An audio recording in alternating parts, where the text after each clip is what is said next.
Bonsoir à tous, merci de nous rejoindre pour un nouveau journal du sport sur i24 News, un numéro riche en résultats et en belles images aujourd'hui. Restez avec nous, le programme est chargé.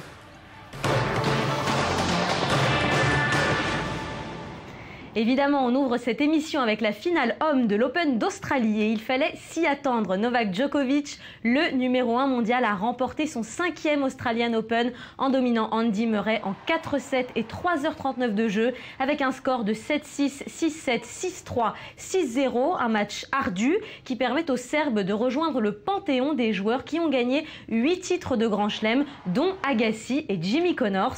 Andy Murray s'est accroché, mais pour la 4e fois de sa carrière, il s'est incliné en finale de ce tournoi. Le combat a été spectaculaire entre le Serbe et l'Écossais. 2 sets ont duré en tout 2h32 jusqu'à une balle de break dans la 3e manche qui a fait craquer Murray. Le dernier set n'a ensuite été qu'une formalité avec un cinglant 6-0. Pour Djokovic, cette victoire est une nouvelle consécration. Il assoit une fois de plus sa domination sur le tennis mondial et compte maintenant 3800 points d'avance au classement ATP sur son dauphin au classement qui est Roger Federer.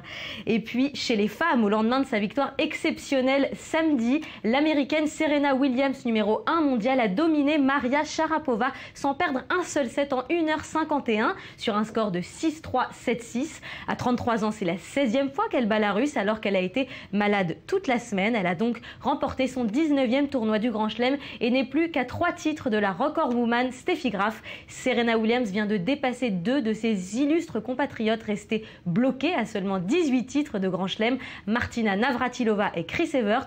On écoute la réaction de la joueuse américaine. C'est très spécial. Je crois que c'est très spécial parce que c'est le 19e et que je dépasse Martina Navratilova et Chris Evert. Donc c'est génial pour moi. C'est vraiment, vraiment super. De l'Australie, on passe aux États-Unis. Ça y est, c'est le jour J pour les fans de football américain. Cette nuit, le Super Bowl 2015 confrontera les Seahawks de Seattle aux Patriots de New England. Un événement très attendu aux États-Unis. C'est même l'événement sportif le plus regardé au monde. Pour le spectacle sportif, bien sûr, mais aussi pour le grand show musical qui a lieu à la mi-temps. Un match d'exception qui mobilise aussi bien le public que les publicitaires, les sportifs et les plus grands artistes du moment. Le reportage 100% USA de Michael Friedman. Le plus gros événement sportif américain de l'année arrive enfin. Les New England Patriots vont affronter les Seattle Seahawks. La pression ne cesse de monter à l'approche de cette rencontre pour ces deux équipes. Tom Brady est à la recherche de son 4e trophée du Super Bowl alors que Seattle cherche à remporter un 2e championnat consécutif. Les deux équipes ont terminé leur saison sur 12 victoires et 4 défaites et ont continué à gagner leur division ayant eu l'avantage du terrain à domicile. Les Patriots ont quitté Boston après un grand rassemblement avec les fans, chantant pour leur héros. Les Seahawks ont également reçu un énorme soutien de la part de leurs fans, surnommés le 12e homme, qui ont fourni aux joueurs le soutien dont ils avaient besoin pour se rendre au Super Bowl. Tom Brady a été désigné comme l'un des plus grands stratèges de tous les temps et a eu une carrière brillante avec les Patriots. Avec le grand match à venir, il sait à quel point il est difficile de remporter cette précieuse bague du Super Bowl. Je pense que ces dernières années, nous avons eu des défaites difficiles. Je pense à 2007 et en 2011 qui ont été des matchs très difficiles. Nous avons vraiment perdu sur le fil et donc ça ne m'a pas vraiment découragé. Au contraire. Ça m'a permis de mettre la barre plus haute et de vraiment prendre cette rencontre au sérieux et de vraiment me rendre compte à quel point c'est difficile. Alors que Brady cherche de nouveaux succès, le quarterback Russell Wilson de Seattle espère également mener de son côté un 2e championnat d'affilée. Le fait de revenir au Super Bowl pour la 2e année d'affilée n'est pas chose facile et ça fait vraiment honneur à notre équipe de football. Et c'est la consécration d'un travail très important fait de notre côté. Vous savez, c'est historique. Je pense que dans la vie, on essaye toujours de marquer l'histoire et c'est ce qu'on a réussi à faire. Mais le sport n'est pas le seul aspect qui attire les gens durant cette soirée. Pour certains, le spectacle de la mi-temps du Super Bowl est la meilleure partie de l'événement. Durant la pause de 12 minutes, c'est bien la chanteuse pop Katy Perry qui va faire démonstration de ses talents devant des millions de téléspectateurs. La célébrité a promis d'apporter quelque chose de nouveau à ce spectacle très attendu. Je pense que ce que j'apporte est juste une légèreté, un moment de détente et d'émerveillement. Je suis probablement la seule personne dans l'histoire du Super Bowl qui apportera un lion et un requin à ce spectacle. En plus du jeu et du spectacle, les entreprises ont dépensé des sommes faramineuses dans l'espoir d'avoir la publicité qui fasse le plus de buzz. Cette année, 30 secondes coûtent 4,5 millions de dollars. Une stratégie marketing avec un impact conséquent pour les marques. Donc si vous êtes un fan de football américain invétéré et que vous êtes impatient de voir le match et même le spectacle de la mi-temps, soyez sûr que cette 49e édition du Super Bowl sera vous ravir. Allez, on passe au football européen avec la 23e journée de Ligue 1. Vendredi, le PSG s'est imposé très justement sur Rennes, 1-0 avec une réalisation de Lavezzi. L'OM enchaîne une 11e victoire consécutive à domicile, une performance qui n'avait pas été accomplie depuis 1948 pour les Phocéens. 1-0 contre Évian-Thonon. Saint-Etienne relâche la pression et perd 1-0 à Caen. Montpellier lâche du lest et fait match nul 0 partout à Lorient. Ce soir, Monaco défie Lyon au stade Louis II, un match qui s'annonce très prometteur.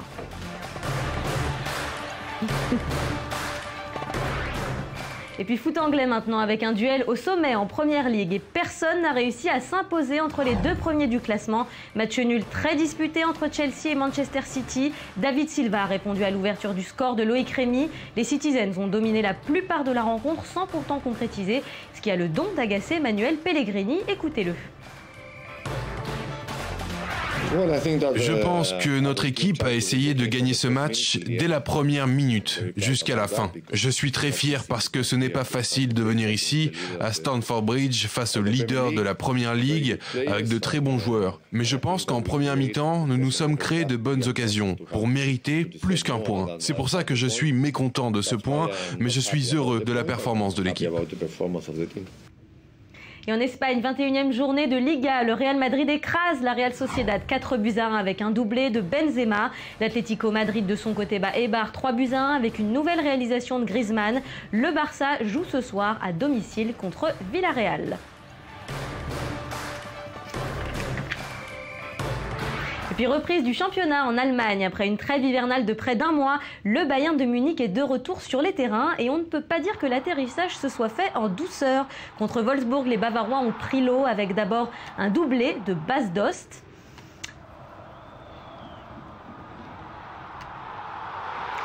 Le troisième but est signé Schurrle sur une contre-attaque menée à 100 à l'heure. L'ancien de Chelsea s'éclate décidément en Allemagne. Le Bayern sauve l'honneur en seconde mi-temps. L'Espagnol Bernat réduit le score. Avant que Schurrle n'inscrive un second but, encore sur contre-attaque. Les hommes de Pep Guardiola doivent donc revoir leur copie.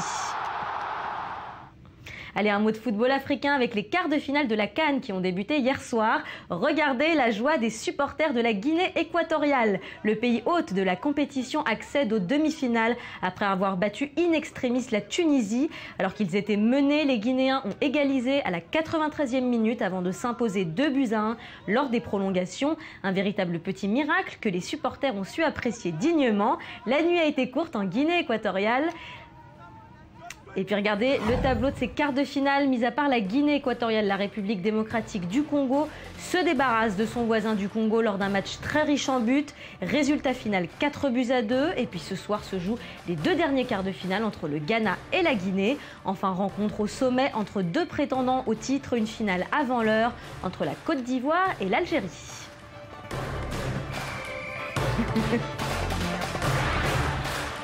Puis toujours en compétition internationale, c'est l'Australie qui s'adjuge la Coupe d'Asie des Nations. Les Soqueros qui jouaient face à leur public sont proches d'ouvrir la marque avec un coup franc lointain. Et puis l'ouverture du score arrive par l'intermédiaire de Luongo d'une frappe de l'extérieur de la surface. Le stade exulte littéralement. Mais douche froide pour les fans australiens, la Corée du Sud égalise à quelques secondes de la fin du match. On part donc en prolongation. Malgré la déception, l'Australie repart au combat et finit par trouver la faille. Le héros du soir s'appelle Troisi. Il permet à l'Australie de lever la première Coupe d'Asie de son histoire après l'échec lors de la finale en 2011. Une grande fierté pour les joueurs. Écoutez. Il n'y a pas grand-chose à dire, sinon que je suis très fier et c'est un grand moment pour le football australien.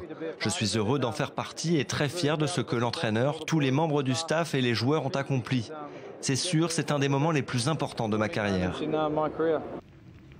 Allez, on part maintenant à la découverte d'une compétition unique au monde. Le World Challenge Marathon s'est terminé à Sydney et il exige beaucoup de ses participants. 7 marathons en 7 jours sur 7 continents différents. Une épopée presque irréelle qui emmène les coureurs de l'Antarctique à l'Australie, en passant par le Chili, les États-Unis, l'Espagne, le Maroc et Dubaï. Une aventure hors du commun qui mérite d'être racontée. Le récit de Michael Friedman.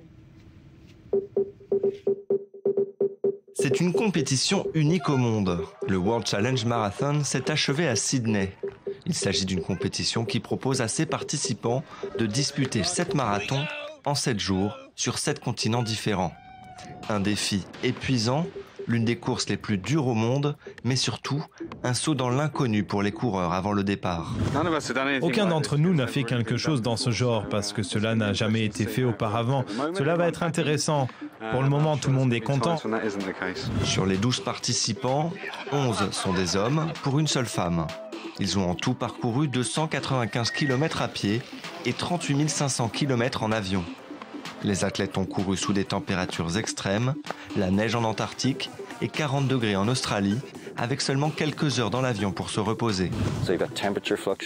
Il y a des changements de température. En plus, les heures de vol, ce n'est pas idéal. On n'a pas le temps pour s'asseoir et manger calmement. C'est plus des repas à bord des avions. Et cette combinaison de facteurs, c'est le problème auquel ils font face. Les coureurs descendent de l'avion, courent et repartent aussitôt pour la destination suivante.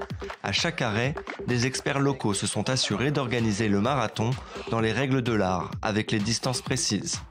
Après avoir couru en Antarctique, au Chili, aux États-Unis et en Espagne, c'est sous la pluie de Marrakech que les organismes ont commencé à fatiguer, alors qu'il reste encore 2 autres marathons à parcourir. Pas un moment de repos ne leur est accordé et ils s'envolent cette fois pour Dubaï où ils ont la chance de rencontrer le champion olympique et 5 fois champion du monde, Haile Gebrselassie, l'une des icônes du monde de l'athlétisme.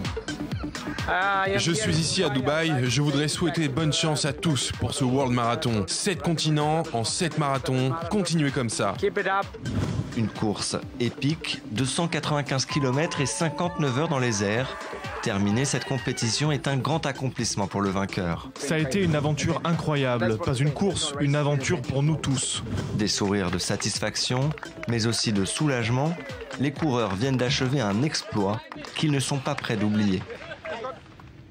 Et puis rugby, le tournoi des 6 nations se prépare. Les capitaines et entraîneurs des équipes du tournoi se sont retrouvés autour du trophée à 9 jours du coup d'envoi de la compétition. Pour ce grand rendez-vous du rugby européen, 6 pays de rugby s'affronteront. L'Italie, l'Irlande, l'Angleterre, l'Écosse, le Pays de Galles et la France. Le nouveau trophée a été présenté au capitaine, une récompense de 7 kg et 75 cm qui a coûté près de 2000 heures de travail à son concepteur Thomas Light. On écoute le capitaine de l'équipe de France, Thierry Dussautoir, avant ce superbe tournoi. C'est vrai que l'année dernière, on aurait pu finir 2e ou 1er, mais les Irlandais ont eu la mauvaise idée de gagner à la dernière minute de jeu. Mais cette fois, nous avons montré un autre rugby, un rugby plus offensif, un rugby plus intéressant et j'espère que nous allons continuer et avancer de cette façon. Une fois n'est pas coutume, le capitaine de l'équipe de France s'exprimait en anglais. Allez, on part en Espagne maintenant et Mercedes a officiellement lancé sa nouvelle voiture Formule 1 pour la saison 2015 sur le circuit de Jerez. Une écurie qui va plutôt bien puisque je vous rappelle que la marque allemande est championne du monde en titre constructeur et elle compte parmi ses rangs le pilote champion du monde Lewis Hamilton. La W06 sera donc conduite par Hamilton et par son coéquipier Nico Rosberg en Australie pour le premier Grand Prix de Formule 1 de la saison. Et puis toujours en sport mécanique avec de la moto trial. Eh bien c'est l'Espagnol Tony Bou qui a remporté le second round du championnat du monde de X-Trial à Marseille. Il avait déjà gagné cette épreuve, l'épreuve d'ouverture à Sheffield en Angleterre. Son compatriote Adam Raga a décroché quant à lui la seconde place. Et pour l'instant c'est bien Tony Bou, 8 fois champion, qui est à la tête du championnat avec 40 points d'avance sur ses poursuivants.